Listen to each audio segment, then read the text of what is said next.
Pria itu sengaja melumuri seluruh tubuhnya dengan lumpur, lalu menahan napas sambil menunggu monster itu datang.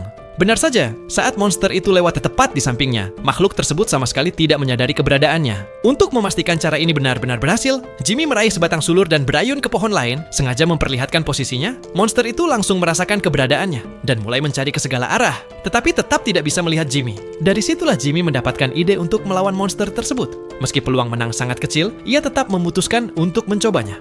Keesokan paginya, Jimmy mulai membuat jebakan. Ia mengikatkan tongkat-tongkat kayu yang telah diruncingkan pada ranting-ranting kering.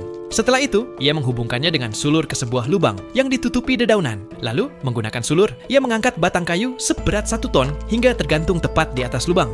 Terakhir, ia memasang sebatang bambu sebagai pemicu jebakan di dasar lubang.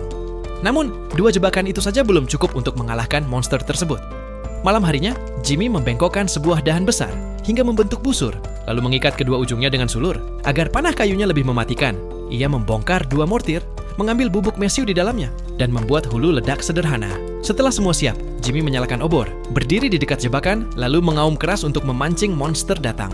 Benar saja, monster itu langsung mendengar suaranya dan bergegas menghampiri. Jimmy sudah lebih dulu bersembunyi di atas pohon. Tepat saat monster hendak menginjak jebakan, Jimmy menarik busurnya sekuat tenaga. Panah itu melesat dan mengenai hulu ledak yang telah disembunyikan di dalam batang pohon. Namun, ledakan sebesar itu ternyata tidak melukai monster sama sekali. Ledakan tersebut hanya menghancurkan alat kamuflasenya.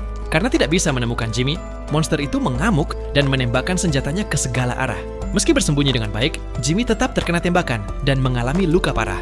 Agar bisa bertahan hidup, Jimmy terpaksa melarikan diri. Ia kembali berubah dari pemburu menjadi buruan. Saat berlari, tanpa sengaja ia menyentuh sebuah ranting di pinggir jalan. Gerakan kecil itu langsung disadari monster yang kemudian mengikuti jejaknya. Di depan Jimmy hanya ada sebuah jembatan kayu sempit tanpa tempat untuk bersembunyi. Melihat monster semakin mendekat, Jimmy segera berhenti dan bersembunyi di balik batang jembatan. Sedikit saja ia mengeluarkan suara, keberadaannya pasti akan terbongkar.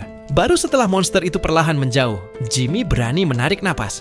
Jimmy kemudian langsung menceburkan diri ke sungai, berharap bisa menyelamatkan diri. Namun, arus sungai justru menghilangkan seluruh lumpur yang menutupi tubuhnya. Begitu ia naik ke daratan, monster itu langsung muncul dan menancapkan cakar besinya ke batang pohon, menjepit Jimmy hingga tak bisa bergerak.